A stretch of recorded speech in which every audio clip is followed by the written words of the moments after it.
ভূমিকম্পে আতঙ্কিত হয়ে ঢাকা বিশ্ববিদ্যালয় হলের ভবন থেকে লাফ দিয়ে আহত হয়েছেন অন্তত 10 জন শিক্ষার্থী এবং গুরুতর আহত হয়েছে 4 জন শিক্ষার্থী। এ সময় আহতদের ঢাকা মেডিকেলে নেওয়া হয়। আবু সাইদের রিপোর্টে বিস্তারিত।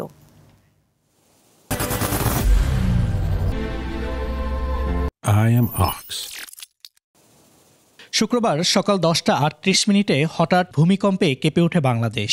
এ সময় ঢাকা বিশ্ববিদ্যালয়ের মুহসিন হলের শিক্ষার্থীরা আতঙ্কিত হয়ে নিরাপদ স্থান খোঁজার চেষ্টায় দৌড়াদৌড়ি করেন।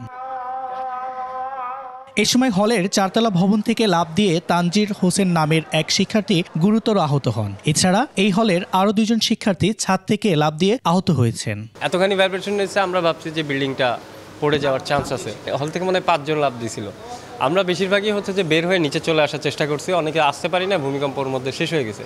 কিন্তু 4-5 জন স্টুডেন্ট আর কি যারা আতঙ্কিত হয়ে আর কি লাফ দিয়ে ফেলছে। 3-4 জন শিক্ষার্থী লাফ দিয়েছে। আসলে আমাদের যে ঝুঁকিপূর্ণ ভবন, সেই আতঙ্কের জায়গা থেকেই কিন্তু তারা লাফ দিয়েছে জীবন রক্ষার জন্য। তো আমরা যখন এত বড় ভূমিকম্প আসলে কখনো অনুভূত করি নাই। ভূমিকম্পের মাত্রাটা এমন ছিল, আমরা হয়তো ধরে নিয়েছিলাম যে মহসিন হল এই মুহূর্তে ধসে পড়বে। আহতদের তাৎক্ষণিক ঢাকা মেডিকেলে নেওয়া হয় চিকিৎসার জন্য। এ সময় কয়েকজন শিক্ষার্থী প্রাথমিক চিকিৎসা নিয়ে হলে ফিরে যান। এদিকে দুপুরে ঢাকার বিভিন্ন এলাকা থেকে আসা আহতদের দেখতে ঢাকা মেডিকেলে যান স্বাস্থ্য উপদেষ্টা। এ সময় স্বাস্থ্য উপদেষ্টা সাংবাদিকদের বলেন, শিশু, নারীসহ আতঙ্কিত হয়ে অনেকেই আহত হয়েছেন।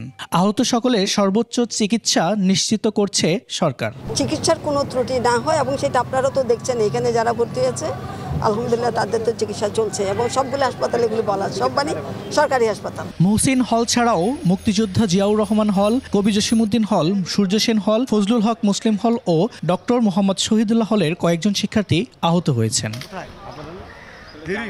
আবু সাইদ, 21 টেলিভিশন, ঢাকা।